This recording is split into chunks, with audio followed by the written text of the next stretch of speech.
With the film Dunkirk set to release this week, the world is bracing itself for yet another helping of Christopher Nolan's particular cinematic vision.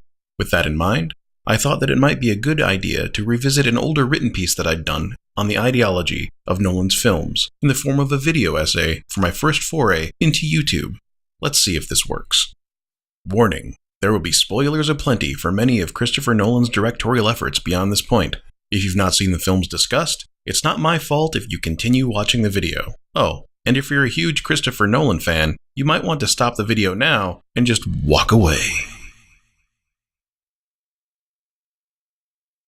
Despite the fact that his name might have people confusing him with the man who popularized blue jeans, and further, that his name is not in the mouths of most contemporary political and economic thinkers, Leo Strauss is maybe the biggest shaping factor in the contemporary employment of the noble lie writ large. This unassuming professor of political philosophy was guru to perennial neoconservative Paul Wolfowitz, among other lesser-known but equally influential names, as well as being the granddaddy of neoconservative politics. Strauss argued that the economic and political elite should employ virtuous or noble lies in civic discourse and rhetoric, that they might be protected from the public, and the public be protected from itself. He believed that the wise few must rule over the common, vulgar rabble of the general public, and to that end, the public must be deceived into supporting the aims of the elites who might lord over them. Strauss advocated for a magnanimous front behind which tyranny should be masked, but never abandoned.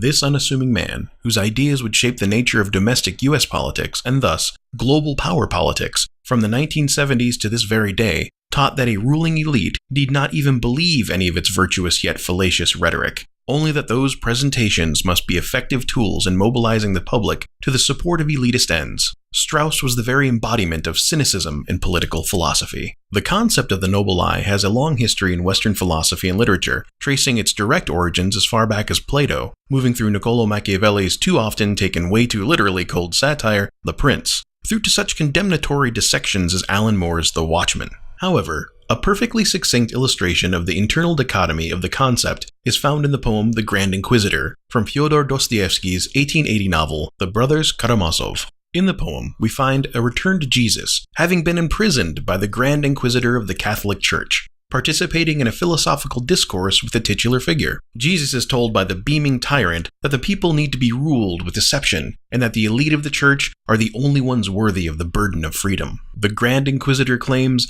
that he will martyr himself in secret for the human race, that they may continue to live on in ignorant bliss while, in truth, living under the boot heel of the church.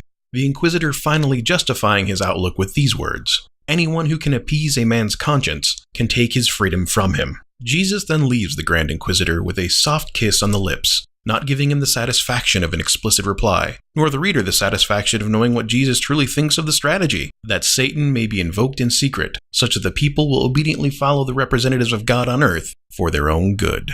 This very motif is expertly repeated in Christopher Nolan's 2008 film, The Dark Knight, to a T. In the film, the Joker, as portrayed by Heath Ledger, in his mission to reveal and exploit the fragility of civilization, succeeds in totally corrupting the proxy Jesus figure of Aaron Eckhart's Harvey Dent into the maniacal Two-Face. To shield the public from the truth of what Dent has become in the end, Batman, played by Christian Bale, martyrs himself by donning the mantle of blame for Dent's crimes. That is to say, Batman makes the most cynical choice he can in order to preserve the noble lie. The elite are hope. Those who rule are innately virtuous and incorruptible. The world is sane. Existence has meaningful order. Go home. There's nothing to see here. But I'm getting ahead of myself. Within Nolan's body of directorial work, this cynical, sublimating philosophy ain't limited to The Dark Knight. Way back in 1998, Nolan had his debut with Following, but most people were introduced to his work through his critically acclaimed career-making film Memento, which came out 2 years later. This movie has maybe the most condescending version of the noble lie trope in Nolan's oeuvre up until 2012's The Dark Knight Rises. In Memento, we find Guy Pearce's very well executed but entirely problematic protagonist Leonard. Leonard has a memory condition, antegrade amnesia to be precise. In short, it's a degenerative disorder which eventually leads to a complete inability on the part of whatever poor asshole who suffers from it to create new memories. It's pretty damn fucked, and according to some leading neurologists at the time, Memento depicts the condition rather accurately.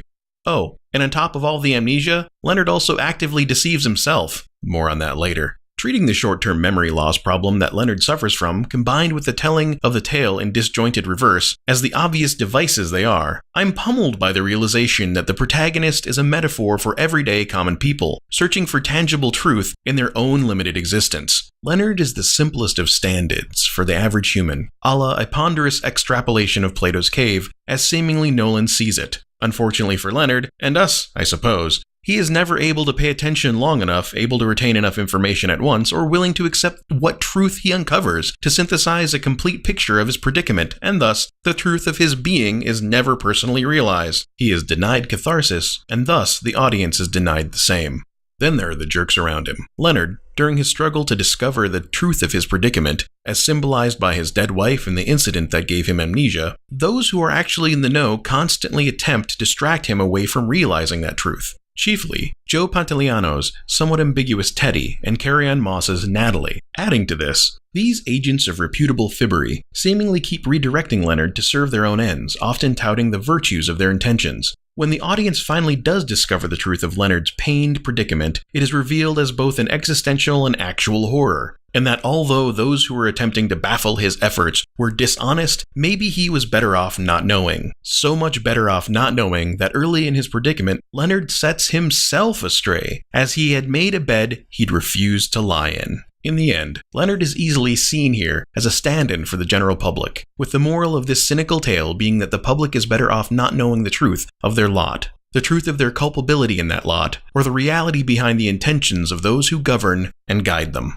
Even though 2002's Insomnia, a remake of the 1997 Norwegian thriller of the same name, and 2005's Batman Begins follow along these same lines, it isn't until 2006 with The Prestige that we see another crisp and clear vision of Nolan's thematic muse. In The Prestige, we find two allegorical representations of the elitist figure vying to most effectively and ultimately manipulate the masses, no matter the personal cost. The plot is a ball of yarn, but here we go. Robert Angier, aka the Great Danton, played by Hugh Jackman, Alfred Borden, aka the Professor, played by Christian Bale, Michael Caine, aka Cutter, are all magicians who used to work together under another, old-as-dirt magician named Milton, played by the always charming Ricky Jay. Angier and Borden were pretty buddy-buddy apprentice types, observing and learning tricks and whatnot until Angier's wife Julia, Piper Perabo, dies in an on-the-job accident because Borden done fucked up at tying some knots. This results in Angier and Borden getting into perpetual beef. Fingers are shot off, diaries are stolen, tricks are sabotaged, acts upstaged. People are kidnapped, people commit suicide, reputations are ruined, people are sent on elaborate wild goose chases. Basically, they constantly try to discover each other's secrets, outdo and undermine each other, until Angier dies in a tank of water doing his version of the transported man trick, and Borden ends up in the clink for it. But there's a lot of other mess in between all of that. A lot to do with misdirection and convincing rubes of the entertaining lie. Oh, and a stunt cast trans tall David Bowie playing as Nikola Tesla. That's in there too. Yeah. Anyway, at the beginning of the film, Cutter shows a kid a trick involving a disappearing, reappearing bird. Here he explains the parts of the lie, how the trick needs to be structured to be truly entertaining and distracting. There's the pledge, showing the audience something ordinary. The turn, doing something extraordinary in front of the audience. And the prestige, that is, the twist. This bird trick reappears later, where a kid in the audience realizes that when Cutter does the trick, the bird that reappears isn't the same as the one that disappears, with the ugly truth being that the first bird dies every time the trick is done. Later, Angier and Cutter devise a mechanical device which spares the bird in the trick. Unfortunately, it is sabotaged by Borden, resulting in the bird dying. Meanwhile, throughout the film, the audience is shown various non-bird takes on this trick, chiefly that of the transported man. First, Borden does it. Angier, unable to figure it out, assumes that Tesla built him a machine that Scotties him across the stage, an idea initially supported by Borden's stolen diary. And he travels to the US, where he gets Tesla, Bowie, and Gollum, King Kong, David to build him his own machine. This results in some hats in the woods. Important hats.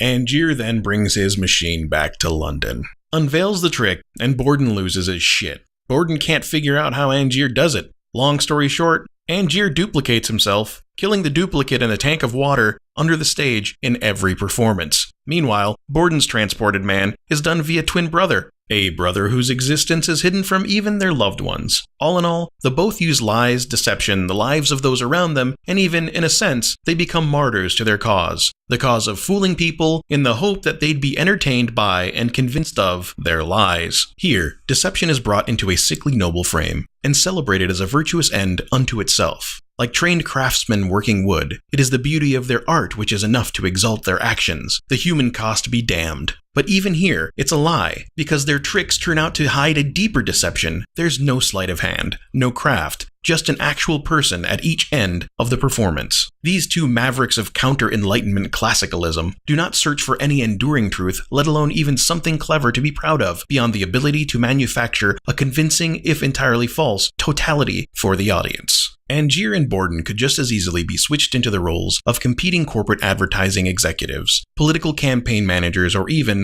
tones of Inception to come, movie directors. But Nolan chooses the relatively innocuous profession of magician as a poetic sleight of hand. Even here, we, the audience, are misdirected so that a pernicious morality can be more easily delivered. Well, that is, if the strange attempt at a heartwarming final image before the credits roll is prestige enough to distract you.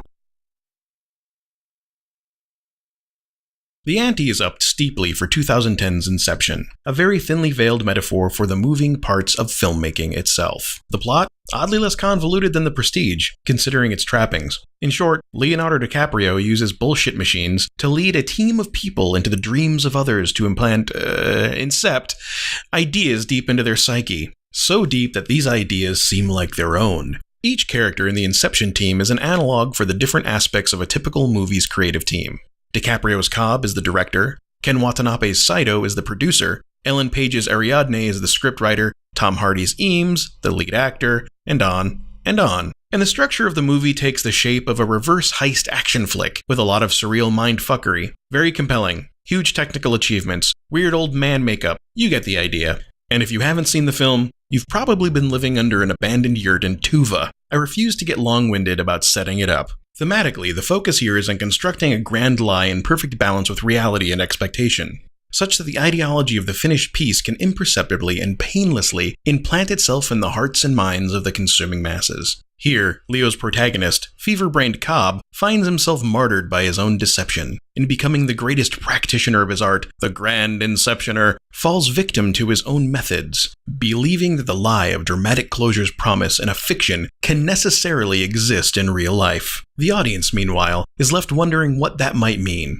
Here, there is no banality of evil, as things in public consciousness require the comfort of narratives. As with Leonard's failure to be a properly ruled sheep, only giving into his own self-delusion, back in Memento, Cobb fails to be the properly magnanimous tyrant and virtuous deceiver here. Cobb believes the ideal facade of his own noble lie. As the top spins, the tail truly wags the dog. It doesn't matter whether or not we see the top fall. We know that Cobb's end is false, simply by the nature of his profession.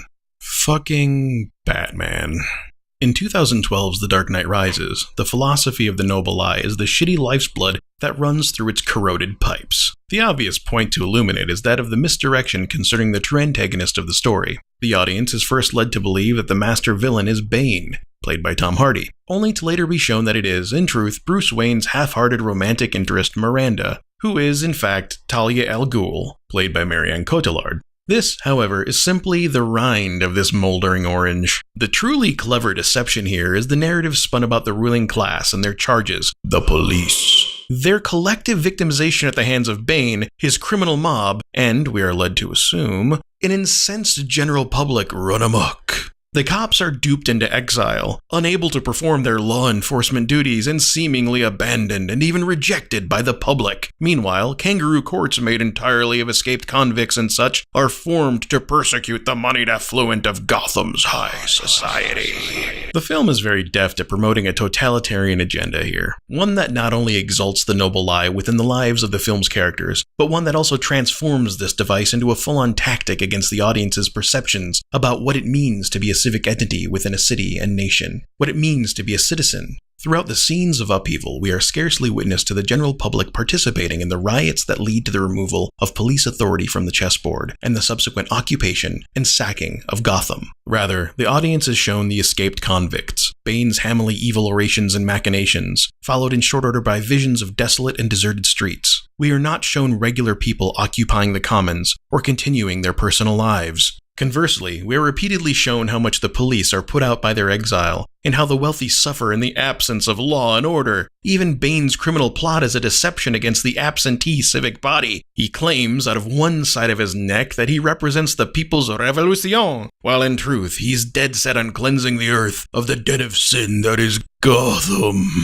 One has to ask if this is Nolan's view of liberalism and any notion of direct democracy. Let us not forget that this movie was being filmed in the wake of the 2008 crash and during the beginning of Occupy Wall Street. Heady times for the public vilifying bankers and other economically rapine fat cats. At any rate, beneath the omissions and misdirections can easily be seen a bold and insidious message. The common rabble, the vulgar public, do not truly exist. That is to say, through the lens of The Dark Knight Rises, we, the audience, do not exist. Common people, for all intents and purposes, do not exist in this film. Because it's a morality play directly aimed at common people that refuses to sympathize with common people. In this way, a proxy representation of we, the people, would simply be distracting from the film's agenda. The Dark Knight Rises' shitty lifeblood of noble lies results in a fable wherein the fictional and actual public are denied any voice of truth, the implicit message being that any attempt at freedom from elite rule can only result in the wholesale destruction of civilization at the hands of misguided criminal zealots. Finally, there's Interstellar. The next to last in Nolan's filmography if one counts Dunkirk's release this week. Now, this is the longest section of my analysis and critique, and that's without a long rehash of the entire plot. As such, I'm just going to assume that everybody watching or listening to this has seen the film and doesn't give a chimpanzee's inflamed anus about out-of-context spoilers. I'm not going to waste your senses with some needless rehash of a plot for a movie that made $675 million just a few years ago. I'm also going to skip over a lot of the Earthside stuff because it's pretty lame. If you haven't seen the movie, go watch it. Or there's like Wikipedia or something. After this movie's production was announced and its premise revealed, I had initially hoped for Interstellar to be some kind of love letter to space exploration with a strong dose of reality and maybe a touch of positive romancing of hard science along the way, as with Poul Anderson's wonderful novels The Star Fox and The Avatar. I was further hoping that the subject matter of this film would diffuse the typically Straussian messaging and cynical conservatism that Nolan's previous films all had in common. Unfortunately, that hope changed upon seeing the trailers. What I found upon actually seeing the movie did surprise me, however, sometimes in positive ways, but more often with philosophical and conceptual horrors that shocked and appalled me. Out the gate, this may be Nolan's most derivative movie, in the sense of aping other films. One could be entirely reductive and state that Interstellar is simply a conceptual repackaging of Luc Besson's epic 1997 goofy science fantasy, The Fifth Element, in serious, hard science fiction drag. Just as Ridley Scott's Alien and Prometheus are different rehashes of 1965's Planet of the Vampires. One could do that, and they'd be correct enough to leave it there and walk away. But in doing that, one would miss the larger point of the film, not to mention the very different yet equally baffling visual achievements of the film. One could also say that Nolan pulls a bit of a Shyamalan cheap shot here, borrowing from many of the Twistmaster's filmic shit factories. They wouldn't be wrong there either, but again, they'd be missing a lot. As with just about all of Nolan's previous films, Interstellar is visually lush, tactile, downright gorgeous. You can see the money on the screen, in every detail of production design being executed, every piece of framing, every lighting choice. In the end, even if I disagree with the apparent ideology, or dislike Nolan's dry aesthetic sense, I can at least appreciate the grandeur, but it stops there. Yet, again, as in many of Nolan's previous films, we see clumsy allusions to great literary works of the past, such as John Steinbeck's Grapes of Wrath, with the blight and all the plot externalities that go along with it, and Joseph Conrad's Heart of Darkness, with Matt Damon's Dr. Mann. Unfortunately, unlike Peter Jackson or Alan Moore, Nolan is either willfully missing the point of many of the works he refers to, such as his ham-handed nod to Charles Dickens' A Tale of Two Cities in The Dark Knight Rises, or he's just an overgrown boy, too busy kicking sand to argue in good faith against the meta-narratives in said works. Either way, there's not much to say about that element of the film, beyond that it exists, it's obvious, it's clumsy, and I recognize it for what it is. So, even before I get to the meat of talking about the movie, it's a mixed bag of stupendous heights and the oddly mediocre. Then again, that's something else that's evident in nearly all of Nolan's previous work. Innards evaporating microwave beams, anyone? Unusually, for me at least, unlike the previous films I've discussed in Nolan's body of work, I was fully along for the ride for pretty much all of the first act. Despite some incredulity at the prevalence of combustion engine vehicles in a declining civilization, amongst other things, I was willing to forgive some of the stupidity on display, even if, unlike, say, Rian Johnson's Looper, it wasn't explicitly asking me to. Then, Anne Hathaway's Brand opens her mouth about love power. She then attempts to conflate love with theoretical physics, which starts what may be the weakest debate in the history of sci-fi cinema. In an attempt to defend her scientific belief in love's trans-dimensional properties, she drops this rhetorical bomb. We love people who have died. Where's the social utility in that? Maybe it's more, something we can't understand yet. Maybe it's some evidence, some artificial higher dimension that we can't consciously perceive. I'm drawn across the universe to someone I haven't seen for a decade, who I know is probably dead. Love is the one thing we're capable of perceiving that transcends dimensions of space and time. Maybe we should trust that, even if we can't yet understand it.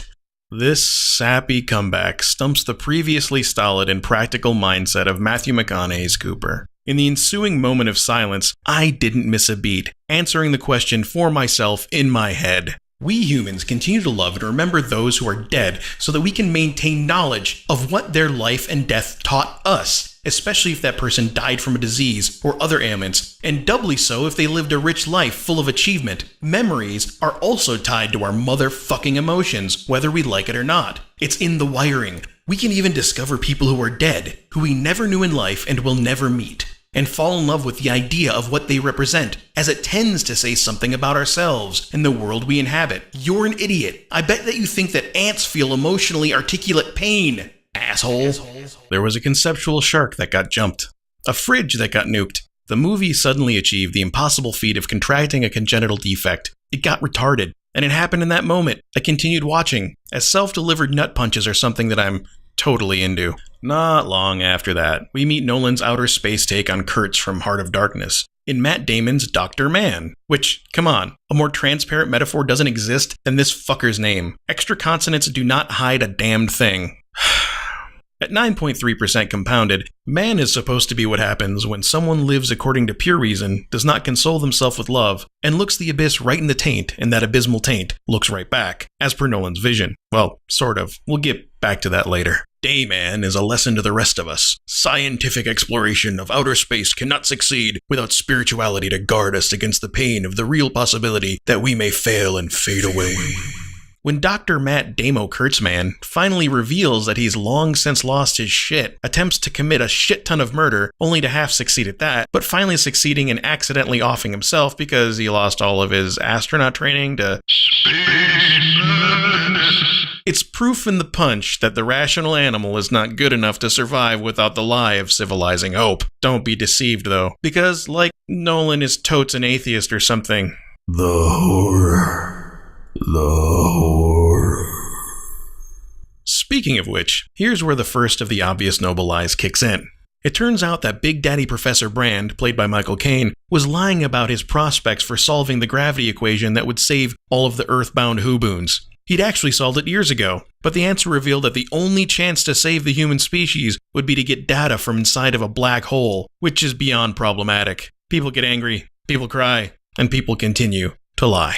Upon completing the harrowing business of salvaging their spaceship and getting back underway, after the Matt Damon thing, Cooper and the robot blocks fib to Branthaway about how the rest of the mission is going to shake out. Cooper follows the more talkative robot block into a nearby black hole. Somehow, neither of them spaghettify because of love magic or some bullshit. Instead of turning into unstrung atoms, they end up in a tesseract, where time operates like space because of love, and Cooper and the yappy bot figure out that the future humans created the extra special, extra-dimensional love space, and that Cooper was the person sending ghost messages to his future, present, genius daughter, and a watch and tapping and love power!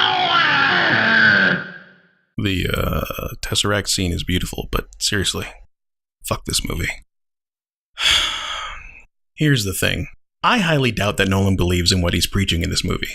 Remember all of that noble lie stuff? Yeah, the underlying theme of this video, and as far as I'm concerned, Nolan's work? Yeah, it's already happened more than a few obvious ways in this flick, and it's the backbone of all of his previous work. This time, however, we have a new low. Christopher Nolan is lying to us, for our own good no less. I love the idea of space travel. I suspect that it's the best way to develop a lot of revolutionary technologies that can, yes, potentially save the human race from a lot of the impending dooms on the horizon. The future Dust Bowl just being one of them thar dooms. And you know what? I'd wager that Nolan believes this too.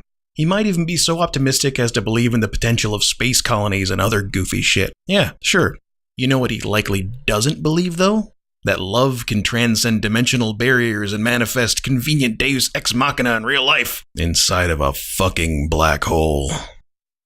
Fuck, that black hole was cool.